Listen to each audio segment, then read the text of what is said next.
여기 한국을 깔보던 일본인 남성이 있습니다. 그는 확신했습니다. 한국이 아무리 발전해도 일본을 넘을 수 없어. 한국은 그저 운이 좋았을 뿐 일본의 발밑에도 미치지 못할 나라라고 믿었습니다. 그러나 난카이 대지진이 다가오면서 그의 확신은 두려움으로 변했습니다. 전문가들은 경고했습니다. 난카이 대지진은 반드시 온다. 일본은 붕괴할 것이고 정부는 무능할 것이며 국민들은 방치될 것입니다. 대비는커녕 서로를 탓하며 혼란에 빠질 것입니다. 그런데 그는 들었습니다. 이제 일본보다 한국이 더 살기 좋은 나라야. 그 말을 믿을 수 없었습니다. 한국이 일본보다 나을 리 없다고 생각했습니다. 하지만 직접 한국을 보고 깨달았습니다. 일본이 자랑하던 시스템은 시대에 뒤처졌고 대비책은 허울뿐이었으며 국민들은 무방비 상태였습니다. 반면 한국은 체계적이었습니다. 철저하게 준비된 시스템, 실시간으로 울려 퍼지는 재난 문자, 신속한 대처. 그가 일본으로 돌아왔을 때 사람들은 물었습니다. 한국은 어땠어? 일본보다 못하지. 그는 대답하지 못했습니다. 난카이 대지진보다 더한 충격이 바로 한국이라는 사실을 알았기 때문입니다. 대체 무슨 사연인지 지금부터 시작하겠습니다. 저는 마사토라고 합니다. 일본 규슈에서 태어났고 지금껏 한국에 대해 그리 깊게 생각해 본 적은 없었어요. 솔직히 말씀드리자면 어린 시절부터 일본이 모든 면에서 한국보다 우월하다고 굳게 믿어왔습니다. 학교 수업 시간에도 집안 어른들도 일본이 기술 문화적으로 앞서 있다는 이야기를 자주 했거든요. 그런데 어느 날부터인가 난카이 대지진이라는 말이 제 주위를 맴돌며 불안감을 키우기 시작했습니다. 전문가들은 언젠가 반드시 일어난다고 했지만 그 시점을 정확히 알 수 없다고 하더군요. 그러다 한국이 상대적으로 안전하다는 소문을 듣고서 저는 호기심이 발동해 그곳을 직접 가보기로 결심했습니다. 처음에는 그저 여행을 가는 기분이었어요. 그래, 얼마나 대단하길래 사람들이 한국이 좋다고 하는 걸까? 라는 가벼운 마음이었죠. 하지만 인터넷에서 본 한국의 풍경과 도시 모습이 너무 현대적이어서 놀랐습니다. 저는 그저 일본이 최고니까 한국은 발전해봐야 일본보다 못하겠지라는 선입견을 가지고 있었는데 동영상 속의 서울은 당장 내일이라도 일본을 추월할 듯이 활기차 보였습니다. 친구들에게 말하니 비웃는 사람도 있었고 그래도 가볼 만하긴 해라고 긍정적으로 반응하는 사람도 있었어요. 한국이 실제로 얼마나 발전했는지는 직접 눈으로 보기 전까지는 몰랐습니다. 출발하기 전 저는 집안 어른들에게 한국에 다녀오겠다고 말씀드렸습니다. 그랬더니 일본도 좋은 곳이 많은데 한국을 왜 가느냐? 라는 반응이 돌아왔습니다. 하지만 이미 마음을 굳힌 이상 막을 수는 없었어요. 저는 한국행 비행기에 오르기 직전까지도 조금은 긴장했습니다. 정말 일본보다 발전했을까? 라는 의문이 사라지지 않았거든요. 하지만 동시에 묘한 설렘도 있었어요. 막상 인천공항에 도착하니 설렘보다는 당혹감이 더 크게 다가왔습니다. 공항부터 눈부시게 깨끗하고 체계적인 분위기를 풍기고 있었거든요. 쳇바퀴처럼 바쁘게 움직이는 인천공항 직원들과 자동화 시스템을 보며 저는 입이 떡 벌어졌습니다. 언젠가 TV에서 봤던 첨단 공항은 현실이 되었다는 생각이 들었어요. 저는 인천공항에서 나오자마자 곧장 숙소가 있는 서울 시내로 향했습니다. 공항철도를 타고 이동하는 동안 창밖으로 보이는 풍경이 꽤 인상적이었어요. 일본과 비슷하면서도 전혀 다른 도시의 색감이 느껴졌습니다. 우선 건물들의 디자인이나 거리 모습이 생각 이상으로 세련되어 보이더군요. 숙소에 도착하자 로비에서 안내해 주시는 분이 또렷한 목소리로 반갑게 맞아주셨습니다. 어서 오세요. 편안하게 계시길 바랍니다. 일본어로도 충분히 대화할 수 있었지만 저는 한국어를 조금이라도 써보고 싶어 간단한 표현으로 대답해봤습니다. 안녕하세요. 체크인 부탁드립니다. 그러자 그분은 웃으며 한국말 잘하시네요 라고 칭찬했어요. 사실 저는 아직 한국어가 서툴러서 더 길게 말하기는 어렵지만 그 짧은 교류만으로도 한국이란 나라가 처음부터 제게 호의적인 인상을 남겨주었습니다. 잠시 짐을 풀고 나니 벌써 점심때가 다가오더군요. 뭔가 특별한 음식을 먹고 싶어서 숙소 근처를 둘러보기 시작했습니다. 길마다 맛집이 즐비했고 간판들이 화려해 눈길을 끌었습니다. 일단 눈에 띄는 가게로 들어가 봤는데 메뉴판에 한글이 빼곡히 적혀 있어서 조금 난감했어요. 그래도 사장님이 친절하게 사진이 들어간 메뉴를 내주셔서 쉽게 주문할 수 있었습니다. 매운 음식 괜찮으신가요? 라는 질문을 받았는데 자신 있게 네, 잘 먹습니다라고 답변했다가 조금 큰 코 다쳤어요. 한국의 매운맛은 제가 예상한 것보다 훨씬 강렬했거든요. 혀 끝이 얼얼했지만 그 매운맛 뒤에 따라오는 깊은 감칠맛이 너무 좋아서 계속 먹게 되었습니다. 밥을 다 먹고 나오니 길거리에서 한 청년이 지도를 보고 헤매고 있길래 제가 다가가서 말을 걸었어요. 영어로 물어보니 그 친구도 관광객이라 둘 다 어설픈 한국말로 길을 물어보고 다니는 처지가 돼버렸습니다. 그러다가 주변을 둘러보니 행인들이 망설임 없이 다가와 도움을 주고 있었습니다. 이쪽으로 쭉 가시면 되겠네요. 라고 말하며 설명해 주시는 모습에 저는 괜스레 마음이 따뜻해졌습니다. 그 청년도 제게 한국 사람들 진짜 친절하네요. 라고 말하며 고마워하더군요.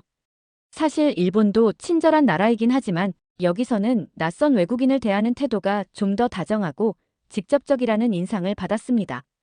그날 저녁에는 대학 시절 알게 된 한국인 지인이 저를 환영해 준다며 식사 약속을 잡아주었습니다. 약속 장소는 강남이라는 번화가였는데 빌딩 숲이 어마어마했고 밤이 깊어지자 번쩍이는 네온 사인이 마치 미래도시 같은 분위기를 자아냈습니다. 사람들이 모두 트렌디한 옷차림에 세련된 분위기를 풍기고 있어서 저도 모르게 주눅이 들었어요. 지인은 저를 반갑게 맞이하며 이렇게 말했습니다. 오랜만이네요. 한국에는 왜 오신 거예요? 그냥 여행인가요?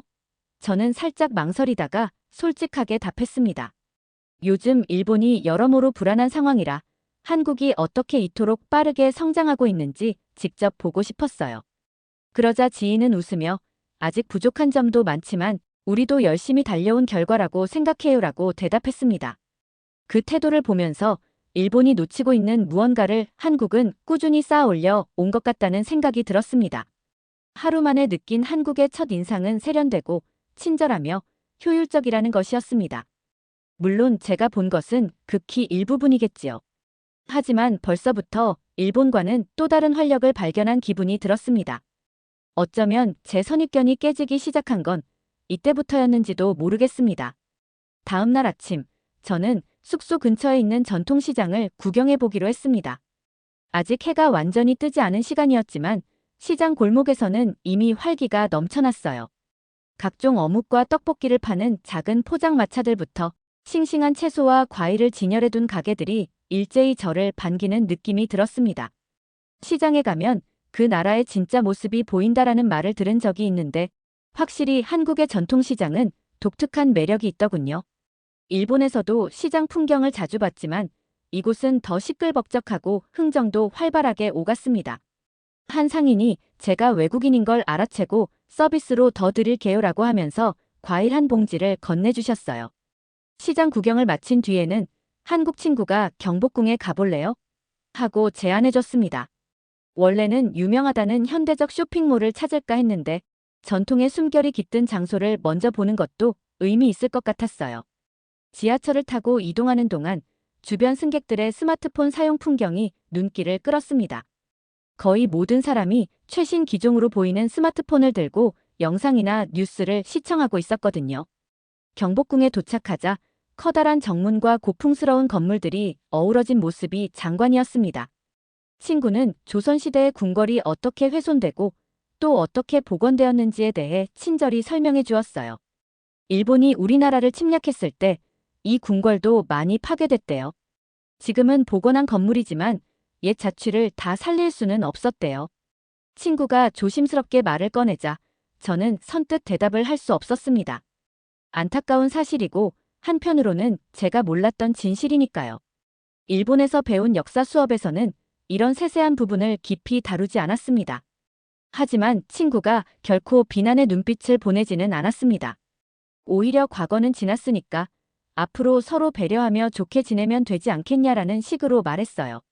저는 그 관대함에 오히려 더 미안해졌습니다. 동시에 머릿속에서는 온갖 감정들이 뒤엉켰죠. 이후로도 궁궐 안쪽을 여유롭게 둘러보며 옛 건축미를 감상했습니다. 화려한 단청과 우아한 지붕 곡선을 보면서 저마다의 역사와 전통을 지켜온 한국의 저력이 새삼 대단하게 느껴졌습니다. 문화재를 보존하는 데 들였을 정성과 관심이 상당하겠다는 생각도 함께 들었어요. 신기하게도 이 전통적인 풍경 한가운데에서도 관광객들이 스마트폰으로 사진을 찍거나 라이브 방송을 켜서 실시간으로 공유하고 있었습니다. 궁 투어를 마친 뒤 맛있는 한식을 먹으러 갔는데요. 그 식당에서는 기본 반찬이 어마어마하게 많이 나와서 깜짝 놀랐습니다. 일본이라면 한 끼 식사에 이렇게 다양하고 푸짐한 반찬이 따라 나오는 일은 드물거든요. 밥을 먹은 뒤 친구와 헤어지려는데 마음 한편이 무거워졌어요. 경복궁을 둘러보며 다시금 느낀 일본과 한국의 역사적 갈등, 그리고 현재 제가 몸담은 일본 사회가 어떤 자세로 임하고 있는지 떠올리니 복잡한 심경이 들었습니다. 다음 날 아침, 저는 한국 친구와 함께 서대문 형무소에 가보기로 했습니다. 지하철을 타고 서대문역에 내리자 도시의 세련된 모습 뒤로 옛 붉은 벽돌 건물이 눈에 들어왔습니다. 바로 서대문 형무소였습니다. 안내판에는 일제강점기 시절 독립운동가들이 투옥되었던 곳이라는 설명이 적혀 있더군요. 저는 순간적으로 가슴 한편이 답답해졌습니다. 일본에서 학교를 다니며 배운 역사 속 조선 침략이란 단어가 머릿속에 아른거렸거든요. 입구에 들어서자 넓은 마당과 높은 담벼락이 먼저 보였습니다. 과거에는 이곳에 수많은 독립운동가들이 끌려와 모진 고문을 당했고 때로는 목숨까지 잃었다고 하더군요. 안으로 들어가니 좁은 독방들이 줄지어 있었고 벽면마다 독립운동가들의 사진과 이름이 가득했습니다. 와, 이곳에서 정말 사람이 지낼 수 있었을까? 하는 의문이 들 정도로 환경이 열악했어요. 저는 안내문을 하나씩 읽으면서 일본이 이 땅에서 저지른 잔혹함을 체감했습니다. 솔직히 부끄럽고 죄송한 마음이 들었습니다. 일본의 한 사람으로서 그동안 제대로 알지 못했던 이들의 고통이 저를 향해 고스란히 다가온 느낌이었어요. 일본에서 배운 역사 교육은 겉핥기 수준이었고 구체적인 인권 침해나 잔혹 행위에 대해서는 제대로 가르쳐주지 않았으니까요. 고개를 들기가 쉽지 않았습니다. 형무소 건물을 한 바퀴 돌아본 뒤 구석에 자리한 전시실로 이동했습니다. 거기에는 일제강점기에 대한 자료들이 조금 더 상세하게 전시되어 있었어요. 당시의 포스터, 문서, 독립운동가들의 유품 등을 실제로 보니 활자 이상의 생생함이 전해졌습니다. 독립운동가들이 쓴 옥중 편지에는 간절한 호소와 가족에게 전하는 사랑이 담겨 있었고 저는 그것을 읽으며 목이 메었어요. 나오는 길목에서 한국 친구가 조용히 말했습니다. 사실 일본 사람들이 전부 나쁘다고 생각하진 않아요. 다만 이런 역사를 좀 더 솔직하고 깊이 있게 알아줬으면 좋겠다는 바람은 있어요. 저는 그 말에 뜨끔했습니다. 일본 안에서조차 과거사를 부정하거나 축소하는 시각이 있다는 걸 알고 있었기 때문이죠. 밖으로 나왔을 땐 해가 한껏 솟아 있었지만 마음속은 한겨울처럼 차가웠습니다. 저는 왜 진작 이런 곳을 찾아와 보지 않았을까 하고 후회가 들었어요. 어쩌면 제게 주입된 일본 우월주의나 일본 중심적 역사관이 이 현실을 외면하게 만들었던 건 아닐까 싶었습니다. 한국 여행을 결심하기 전까지 저는 그저 한국이 일본보다 못한 나라라는 선입견을 안고 살았으니까요. 관람을 마치고 나온 뒤 한동안 멍하니 서 있었는데 결국 친구가 제 어깨를 툭 쳤습니다. 괜찮아요? 너무 무겁게 생각하진 마세요. 과거는 바꿀 수 없지만 앞으로 우리가 서로를 더 존중하면 된다고 전 믿어요. 이 말이 어찌나 따뜻하게 들리던지 순간 울컥할 뻔했습니다. 저는 목이 메인 채로 네, 앞으로는 일본인으로서 이런 역사를 더 잘 알고 우리 쪽에도 알리겠습니다라고 답변할 수밖에 없었어요.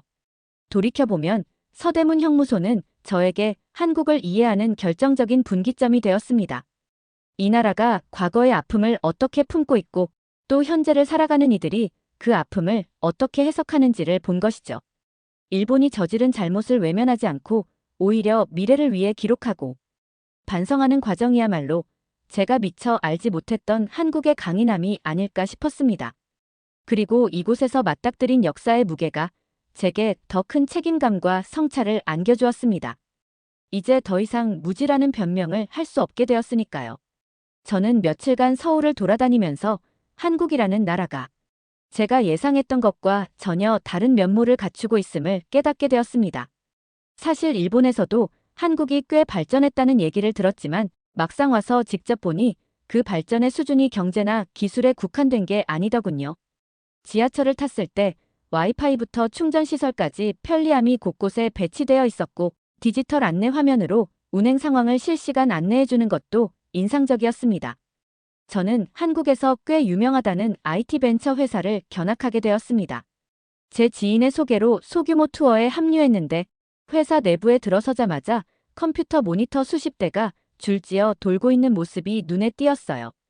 그곳을 둘러보며 문득 일본에 있는 중소기업들은 이런 속도로 혁신을 이뤄내고 있을까? 라고 스스로에게 질문하게 되었어요.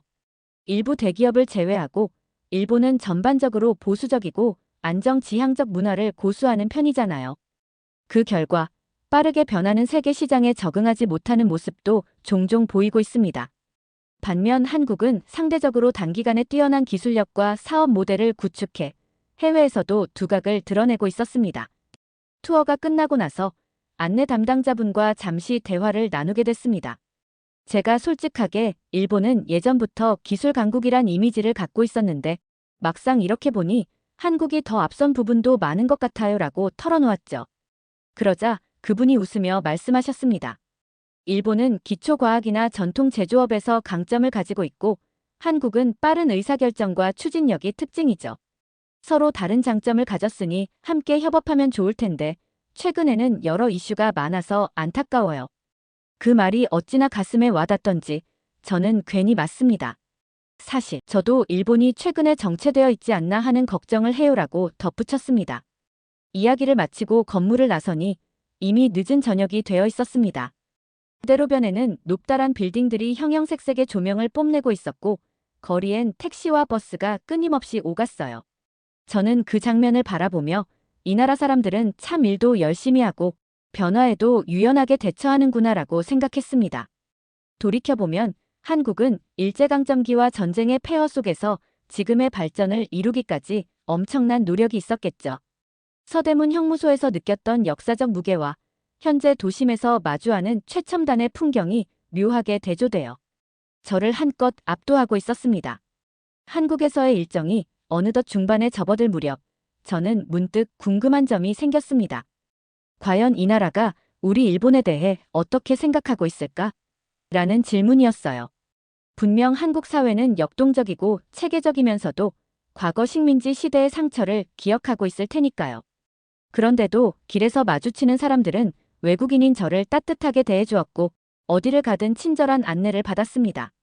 친구와 함께 작은 선술집에 들어가 막걸리를 마시며 이야기를 나누던 중 2011년 동일본 대지진 이야기가 자연스럽게 흘러나왔거든요. 저는 당시 일본이 겪은 대규모 재난을 떠올리며 씁쓸한 표정을 지었습니다. 그때 정말 큰 피해가 있었죠. 아직도 복구가 완벽하지 않다는 소식을 들었어요 라고 제가 말하자 친구는 고개를 끄덕이며 맞아요. 한국에서도 그 당시 일본을 돕기 위해 구조대를 빨리 파견했다는 이야기가 있었죠 라고 대답했습니다. 처음엔 저는 한국이 우리를 도왔다고 하며 의아해했습니다. 사실 제가 알던 일본 언론에서는 그 주제를 길게 다루지 않았고 오히려 국제사회 전반의 지원을 간략히 언급하는 수준이었으니까요. 그저 여러 나라가 원조 물품을 보냈다 정도로 알고 있었습니다. 그런데 친구 말로는 한국 구호팀이 비교적 초기에 현장에 도착해서 수색 활동을 했고 민간 차원에서도 엄청난 기부금과 구호 물품이 일본으로 보내졌다고 하더라고요. 저는 순간 멍해졌습니다. 정말 그런 일이 있었나요?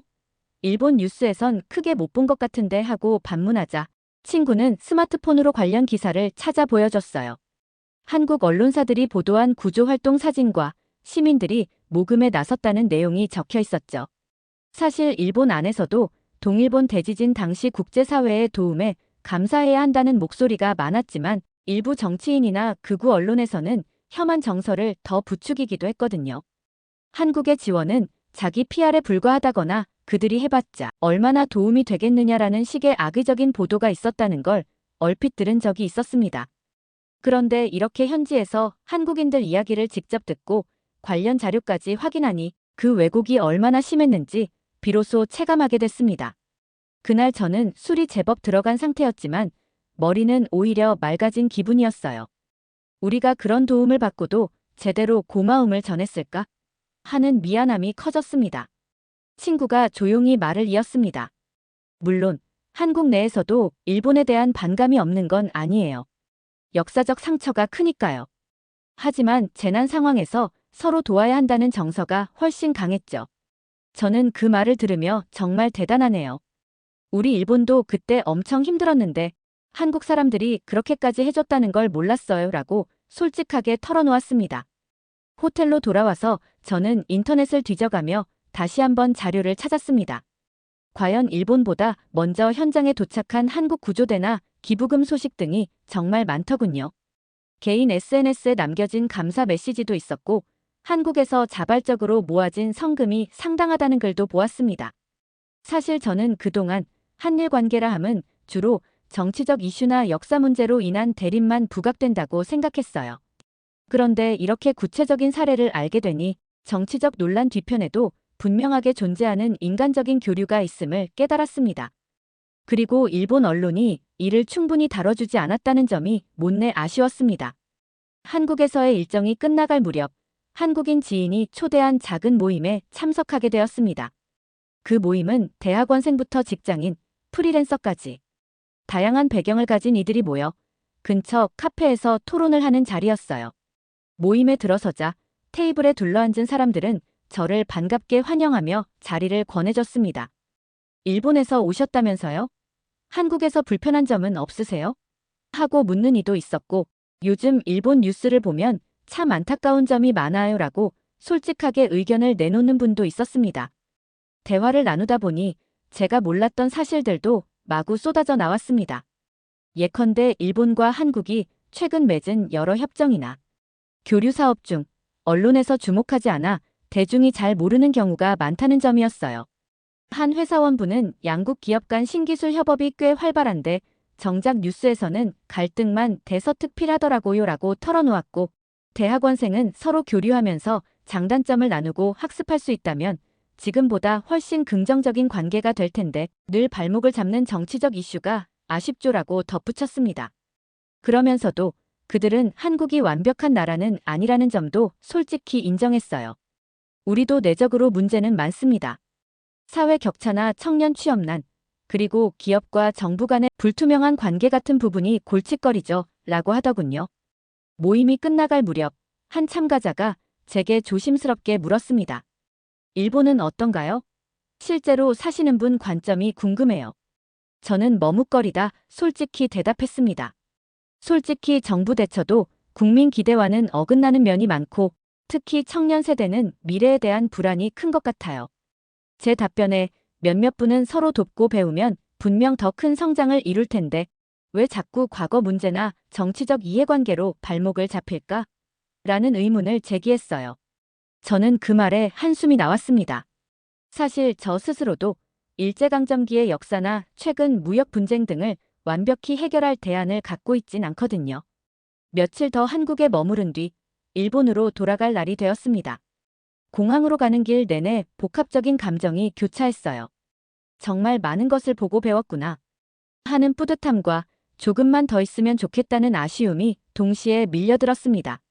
출발 전에는 한국이 얼마나 발전했는지 한번 확인해 보자고 생각했을 뿐인데 막상 와보니 이 나라는 발전 이상의 의미를 저에게 전해주었습니다. 제가 처음에는 일본 우월주의적 시각을 어느 정도 가지고 있었던 게 사실입니다. 일본 언론에서 보는 한국은 늘 정치 갈등, 반일 감정, 혹은 잠깐의 경제 호황만 부각하는 듯 했으니까요. 하지만 실제로 마주한 한국은 그보다 훨씬 복합적이고 진취적인 사회였습니다. 물론 한국도 완벽한 나라가 아니겠지요. 여기서 만난 사람들도 정부 정책이나 사회 불평등 문제 등 다양한 고민을 털어놓았습니다. 그럼에도 불구하고 이들은 변화에 대한 의지와 열정을 갖고 있었습니다. 제가 지켜본 바로는 혁신을 두려워하기보다 기꺼이 받아들이려는 태도가 돋보였어요. 인천공항에 도착했을 때 직원들이 환하게 웃으며 저를 맞아주는 모습이 왠지 모르게 익숙하게 느껴졌습니다. 처음 왔을 때는 외국이라는 생각이 강했는데 이제는 친밀감마저 생겼어요. 출국 수속을 마친 뒤 대합실에 앉아 비행기 탑승 시각을 기다리면서 이번 여행에서 겪은 일들을 조용히 떠올렸습니다. 서대문 형무소에서 느낀 역사적 무게, 서울 한복판에서 체감한 첨단 IT 기술, 재난 대비 문자에 깜짝 놀랐던 기억, 그리고 동일본 대지진 때 한국이 보여준 도움. 이 모든 것이 제 마음을 진하게 적시고 지나갔습니다. 탑승 안내 방송이 나오고 저는 서둘러 게이트로 향했습니다. 비행기에 올라 자리에 앉으니 창밖으로 활주로에 정렬된 비행기들이 보이더군요. 이제 곧 일본으로 돌아가겠구나 하는 생각에 마음이 묘하게 아려왔습니다. 일본으로 돌아간 후 이 여행이 저 혼자만의 깨달음으로 끝나지 않도록 제가 보고 느낀 것들을 주변 사람들에게 솔직히 이야기하려 합니다. 한국이 보여준 발전과 역사적 성찰, 그리고 한일 관계에 대한 새로운 시각을 함께 나누고 싶습니다. 물론 쉽지는 않을 겁니다. 여전히 많은 일본 사람들은 한국을 있는 그대로 바라보는데 익숙하지 않으니까요. 하지만 작은 변화도 분명 어디선가 시작되어야 한다고 믿습니다. 언젠가 다시 이 나라를 찾게 된다면 지금보다 더 좋은 모습으로 발전해 있을지도 모르겠다는 기대감이 들어요. 동시에 일본도 그 사이에 무언가 달라져 있으면 좋겠다는 희망도 있습니다. 두 나라가 서로 더 이해하고 때론 협력하며 과거보다는 훨씬 성숙한 관계로 나아갈 수 있기를 간절히 바랍니다. 두 번째 사연 시작합니다. 영국은 정말 심각한 상황입니다. 걷잡을 수 없어요. 이민자 폭증, 복지 붕괴, 반이민 시위까지 분열은 끝도 없습니다. 그런데 세계 2위 이민자 증가율을 기록한 한국은 어떻게 평온을 유지할 수 있는 걸까요? 도대체 한국의 무엇이 영국과 다른 걸까요? 영국 정부 정책 자문위원으로 활동하는 한 여성이 이 질문에 답을 찾기 위해 영국 정부의 임무를 받고 한국으로 달려왔다고 합니다. 대체 무슨 사연인지 오늘 사연 바로 시작하겠습니다. 안녕하세요. 저는 레이 메이 웨스트입니다. 영국 정부에서 정책 자문위원으로 활동하고 있어요. 아버지는 중국에서 이민 오셨지만 어머니는 영국인이고 저는 런던에서 태어나고 자랐습니다. 이름만 들으면 중국에서 온 것 아니에요? 라고 물어보는 사람들이 많은데요. 저 자신은 오히려 영국적인 삶에 더 익숙한 사람이에요. 요즘 제 직장 분위기는 그야말로 최악이에요. 영국의 이민자 문제가 걷잡을 수 없을 정도로 심각해지고 있거든요. 브렉시트 이후 영국의 주권을 되찾겠다던 구호가 결국 이런 사태를 초래했습니다. 이후 노동자들이 대거 빠져나가면서 농업과 요식업은 인력난에 허덕이고 있고 국민보건서비스는 응급실 대기 시간이 12시간이 넘는다는 불만에 시달리고 있어요. 빈자리를 메우고 있는 건 주로 난민과 비숙련 노동자들인데 이들 역시 적응은커녕 차별에 시달리고 있습니다. 런던 동쪽의 한 지역에서는 최근 폭력적인 반이민 시위가 발생했습니다. 이민자들은 우리의 일자리를 빼앗고 복지 시스템을 망치고 있다. 라는 구호가 거리를 메웠죠. 제가 직접 그 현장을 목격했을 때 돌을 던지는 무리와 울면서 도망치는 이민자 가족의 모습을 보며 마음이 무거워졌습니다. 우리 사회가 이렇게까지 분열됐구나라는 생각이 들었어요. 이 사태를 해결하겠다고 나선 정부는 해협을 건너오는 난민 보트를 강제로 돌려보내는 정책을 추진 중이에요. 하지만 국제인권단체들이 이를 비난하고 있고 영국 내부에서도 이게 정말 해결책인가? 라는 회의적인 목소리가 커지고 있습니다. 정치권도 혼란에 빠져 있습니다. 극우 정당은 이민자 혐오를 이용해 표를 얻으려 하고 급진적인 좌파는 모두를 수용해야 한다는 이상론을 펼치고 있죠. 이 와중에 제게 내려진 임무는 단 하나였습니다. 이민자 문제를 해결할 실마리를 찾아라. 제가 영국 정부의 이민 정책 자문위원으로 활동하면서 받은 과제 중 가장 막막한 임무였어요. 기존의 방식을 고수하는 건 이미 실패로 판명났고 새로운 접근이 필요했죠. 그러던 중 한국에 대한 보고서를 접하게 됐습니다. 2023년 OECD 국가 중에서 두 번째로 높은 이민자 증가율을 기록한 한국이 그럼에도 불구하고 큰 사회적 갈등 없이 이를 관리하고 있다는 내용이었어요. 처음엔 솔직히 믿기 어려웠습니다. 한국이요? K-팝과 BTS, 드라마로 유명한 나라 말고는 아는 게 없었거든요. 하지만 보고서를 읽을수록 흥미가 생겼습니다. 한국은 단순히 이민자를 받아들이는데 그치지 않고 정착과 사회 통합을 위해 체계적으로 대응하고 있었던 거예요. 저는 망설임 끝에 한국행을 결심했어요.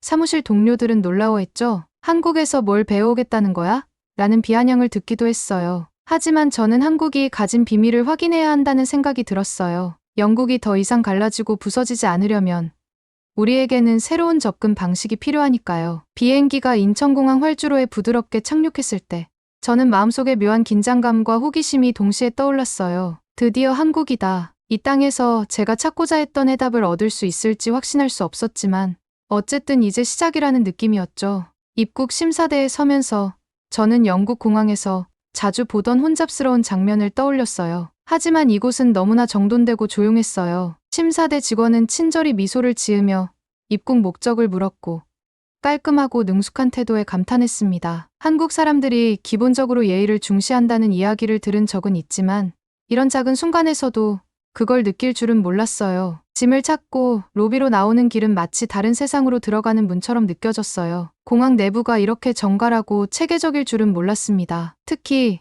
영어로 된 표지판이 많아 길을 찾는데 전혀 어려움이 없었어요. 공항 안내 데스크 직원도 저를 보자마자 영어로 자연스럽게 말을 걸었는데 제가 머뭇거릴 틈도 없이 필요한 정보를 제공해줬어요. 서울역까지 가려면 공항철도를 타시면 됩니다. 자동 발권기에서 티켓을 구매하실 수 있어요. 티켓 구매 과정에서도 놀랐습니다. 발권기의 인터페이스는 사용하기 너무 간단했고 화면 언어 설정에서 영어를 고르니 모든 절차가 명확하게 안내됐어요. 이 정도면 영어권 외국인도 전혀 어려움 없이 이용할 수 있겠다는 생각이 들더군요. 저는 공항철도를 타기 위해 플랫폼으로 내려갔고 깨끗한 시설과 질서 정연한 분위기에 다시 한번 놀랐습니다. 영국의 혼잡한 지하철과는 너무 대조적이었어요. 공항철도에 탑승하자마자 주변을 둘러봤어요. 여러 국적의 사람들이 보였고 각자 자신의 일에 몰두한 모습이었습니다. 스마트폰을 보는 사람도 많았고 조용히 창밖을 바라보는 사람도 있었어요. 특히 어떤 아시아계 여성은 짐가방을 정리하며 친절하게 다른 승객에게 자리를 양보하더군요. 질서와 배려가 당연한 듯 보이는 이 광경은 영국과는 확실히 달랐습니다. 서울역에 도착한 뒤 저는 숙소로 가기 전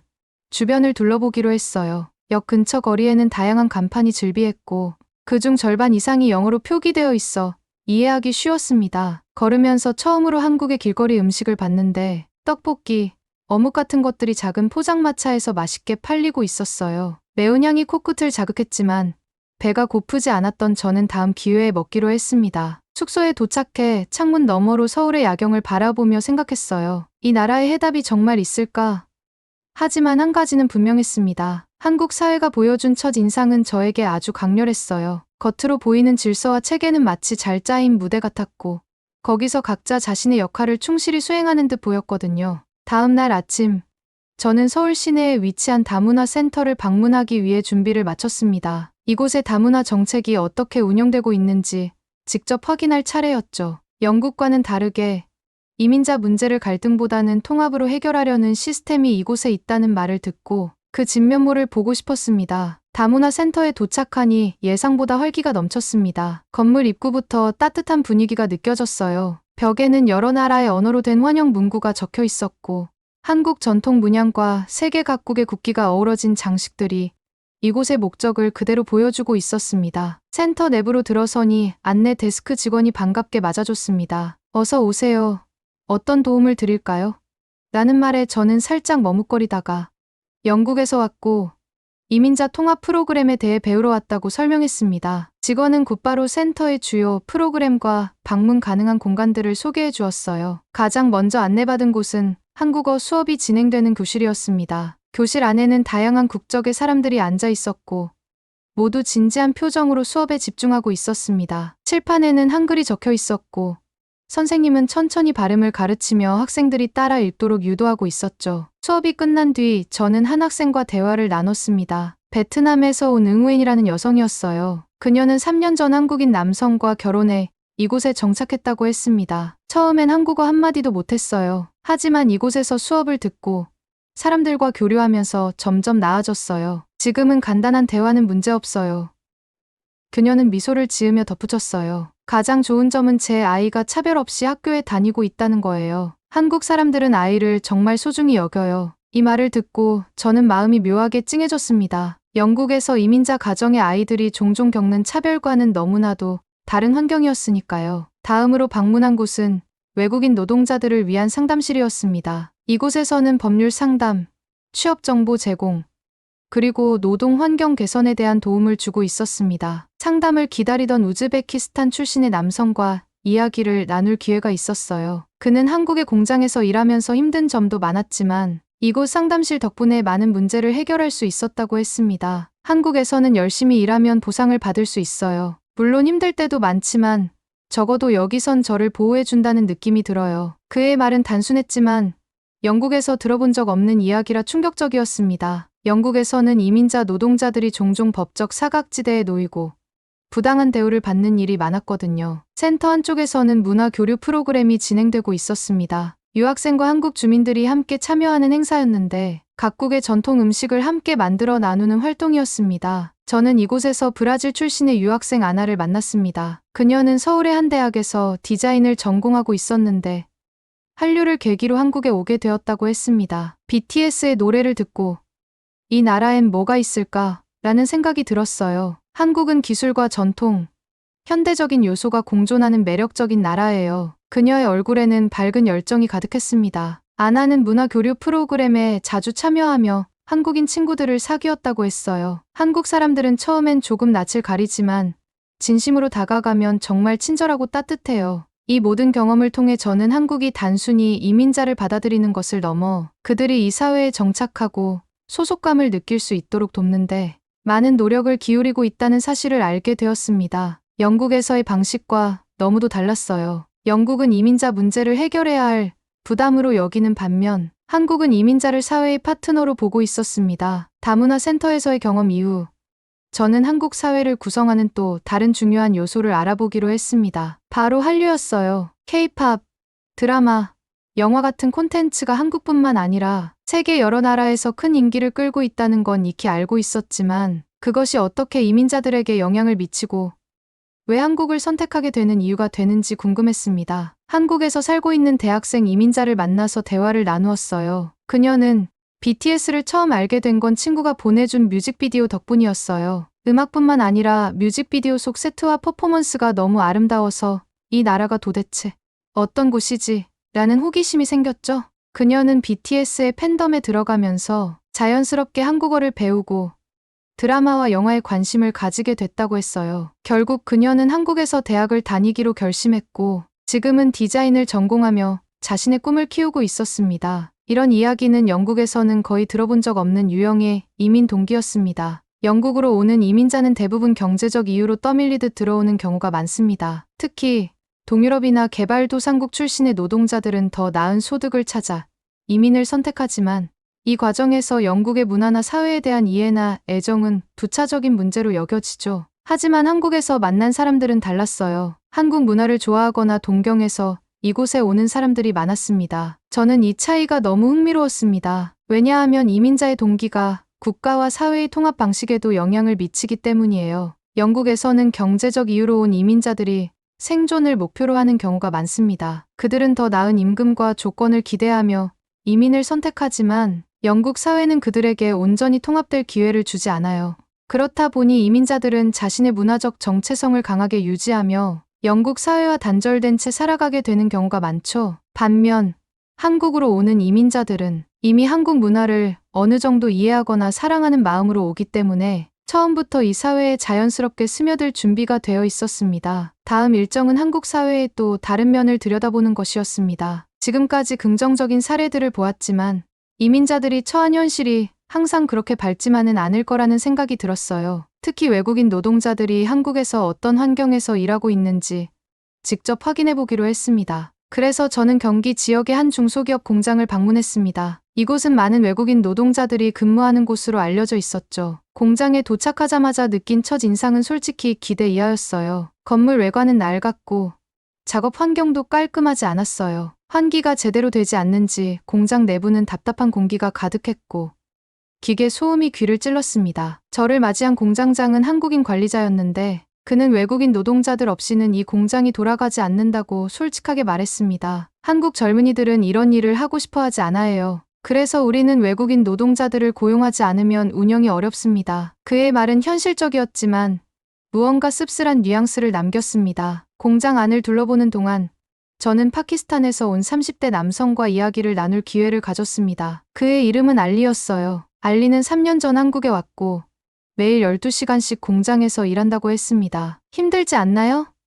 제가 조심스럽게 물었어요. 그는 고개를 끄덕이며 웃었습니다. 물론 힘들죠 하지만 여긴 일한 만큼 돈을 벌 수 있어요. 파키스탄에 있을 땐 아무리 열심히 일해도 생활이 나아지지 않았어요. 여기선 돈을 모아서 가족에게 보낼 수 있으니까 오히려 감사해요. 알리의 대답은 제게 복잡한 감정을 불러일으켰습니다. 한국에서의 삶이 결코 쉬운 것은 아니었지만 그에게는 고국에서의 절망적인 현실보다 나아 보였던 겁니다. 저는 그와의 대화를 이어가며 외국인 노동자들이 한국 사회에서 얼마나 중요한 역할을 하고 있는지 다시 한번 깨달았습니다. 다른 노동자들과의 인터뷰에서도 비슷한 이야기를 들을 수 있었습니다. 태국에서 온 한 여성은 한국에서 2년째 일하고 있다고 했어요. 처음엔 언어도 모르고 문화도 몰라서 정말 힘들었어요. 하지만 동료들이 도와줬고 지금은 한국어도 조금씩 배우고 있어요. 일은 힘들지만 그래도 한국에서는 내가 보호받고 있다는 느낌이 들어요. 그녀는 한국의 노동법이 외국인들에게도 적용되기 때문에 부당한 대우를 받더라도 도움을 요청할 수 있다는 점을 강조했습니다. 하지만 긍정적인 부분만 있는 것은 아니었습니다. 노동자들은 여전히 긴 근무 시간과 열악한 환경, 그리고 문화적 장벽으로 어려움을 겪고 있었습니다. 제가 만난 한 캄보디아 출신의 남성은 한국 사람들과 어울리기가 쉽지 않다며 외로움을 토로했습니다. 우리는 같은 곳에서 일하지만 식사 시간에도 한국인들과 대화하는 경우는 거의 없어요. 가끔은 우리가 이 사회에 진짜로 속해 있는 건지 모르겠어요. 그의 말은 제게 이민자들이 겪는 문화적 고립의 현실을 다시금 상기시켰습니다. 공장에서의 하루는 저에게 한국의 또 다른 면을 보여줬습니다. 한국은 이민자들에게 체계적인 지원과 따뜻한 문화를 제공하려고 노력하는 한편 그 이면에는 여전히 개선해야 할 많은 문제가 존재하고 있었습니다. 특히 경제적 이유로 온 외국인 노동자들은 한국 사회에서 필수적인 역할을 하고 있었지만 그들의 근로 환경은 생각보다 열악했고 이들이 사회적 소속감을 느끼기에는 아직 부족한 부분이 많았습니다. 저는 공장을 떠나며 이런 생각이 들었어요. 한국은 이민자들에게 기회를 주는 나라일까? 아니면 단순히 필요에 의해 이들을 고용하는 나라일까? 이 질문은 쉽게 답을 내릴 수 없는 문제였습니다. 한편으로는 노동자들이 고국에서는 경험할 수 없었던 안정감을 누리고 있었지만 다른 한편으로는 그들의 노동이 한국 경제에 얼마나 중요한지를 인정하면서도 그에 상응하는 대우를 받고 있지 않다는 점이 명백했기 때문이었죠. 공장에서의 경험 이후 저는 한국 정부의 이민자 정책을 좀 더 깊이 이해하고 싶어졌습니다. 단순히 외국인을 고용하고 지원하는 시스템을 넘어서 한국 사회는 어떤 방식으로 이민자들을 하나의 구성원으로 받아들이고 있는지 궁금했어요. 이를 위해 저는 이민자 정책에 정통한 한국의 한 정부 관계자와 만나 대화를 나누기로 했습니다. 그와의 첫 만남은 서울 중심부에 위치한 정부 건물의 회의실에서 이루어졌습니다. 간단한 인사와 명함 교환 후 대담은 본격적으로 시작됐어요. 그는 한국 정부의 이민 정책의 기초부터 차근차근 설명해 주었습니다. 그의 첫 마디는 인상적이었습니다. 한국의 이민 정책은 단순히 이민자를 받아들이는 것에서 끝나지 않습니다. 우리는 이들이 한국 사회에서 안정적으로 정착하고 함께 성장할 수 있도록 돕는 데 초점을 맞추고 있습니다. 그는 가장 먼저 정착 지원에 대해 이야기했습니다. 한국에서는 외국인 노동자, 유학생,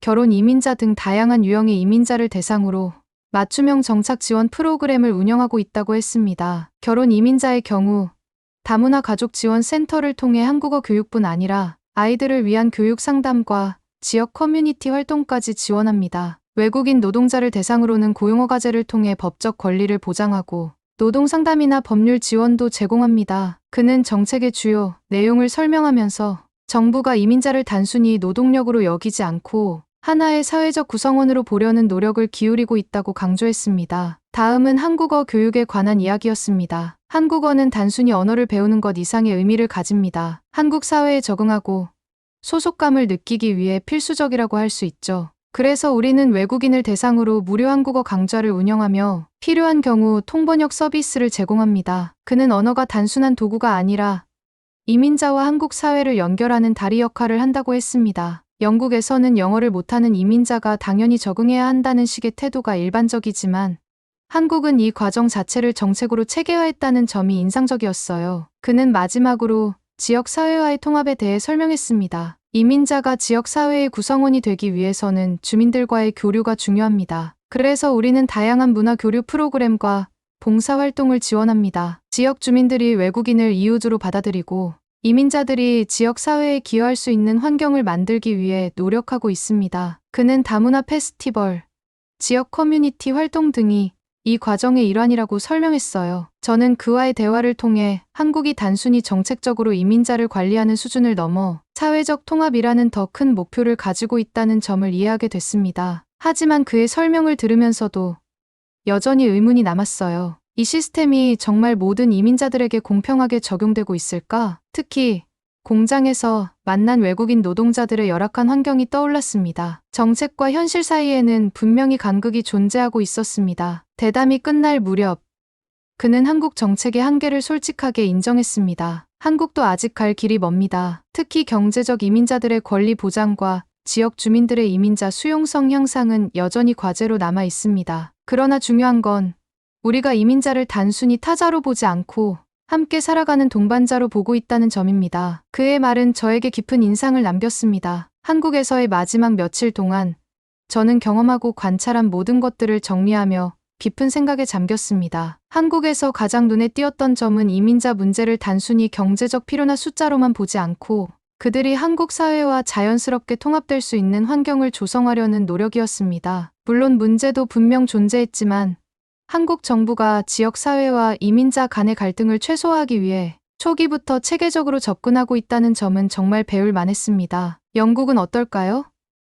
이민자들은 여전히 고립된 커뮤니티에서 머물며 주류 사회와 교류하지 못하는 경우가 많습니다. 이는 단순히 언어 장벽이나 문화적 차이 때문만이 아니에요. 영국의 정책은 이민자를 지역 사회의 구성원으로 융합시키기보다는 그저 일자리 문제나 복지 혜택 같은 단편적인 문제로만 접근하고 있기 때문입니다. 저는 이 차이가 갈등의 시작이라고 확신했습니다. 한국이 이민자들에게 긍정적인 이미지를 심어준 가장 큰 요인 중 하나는 한류였습니다. 브라질 출신 유학생 아나는 BTS가 아니었다면 한국에 올 생각도 안 했을 거예요 라고 말하며 웃었고 다른 외국인들 역시 드라마나 케이팝, 영화가 그들의 관심을 끌었다고 말했어요. 단순히 경제적 이유만이 아니라 이민자들이 한국 문화를 좋아하고 그 문화의 일부가 되고 싶어서 한국을 선택하는 경우가 많았다는 겁니다. 영국은 세계적으로 유명한 문학, 음악, 예술을 가지고 있지만 이를 적극적으로 활용하지 않고 있습니다. 특히 영국에 오는 이민자들은 대개 경제적 동기에 의해 선택의 여지가 없는 상황에서 들어오기 때문에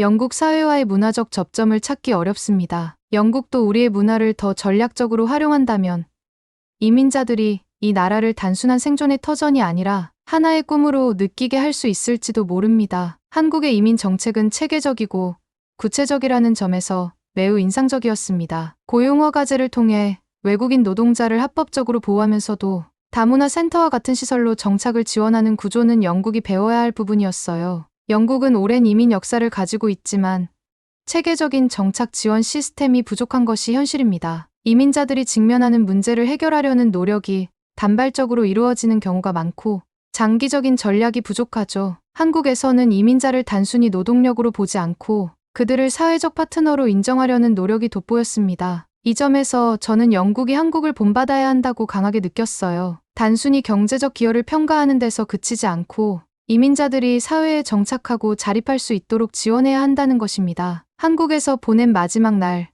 저는 서울 외곽의 작은 카페에 앉아 정리 노트를 펼쳤습니다. 제가 한국에서 배운 것들을 차분히 정리하며 이제 영국으로 돌아가야 할 시간이 다가왔다는 사실이 실감났어요. 그러나 여전히 마음 한구석에는 무언가 해결되지 않은 의문이 자리 잡고 있었습니다. 한국은 앞으로도 지금처럼 성공적으로 이민자 문제를 관리할 수 있을까? 이 질문에 대한 답을 찾기 위해 저는 한국 정책 전문가와의 마지막 미팅을 잡았습니다. 그는 제가 처음 만났던 정부 관계자와는 다른 관점을 제시했어요. 한국은 아직 이민자 사회로의 전환이 초기 단계에 있습니다. 현재는 상대적으로 작은 규모의 이민자 커뮤니티와 안정적인 정책 덕분에 큰 갈등 없이 상황을 관리할 수 있었죠. 하지만 이민자가 계속 늘어난다면 지금의 방식만으로는 감당하기 어려워질 겁니다. 그는 한국 사회가 앞으로 직면할 도전에 대해 구체적으로 설명했습니다. 첫 번째로 언급한 문제는 노동 환경의 한계였습니다. 외국인 노동자들이 한국 경제에 필수적이라는 점은 누구나 알고 있습니다. 하지만 일부 농촌 지역이나 중소기업에서는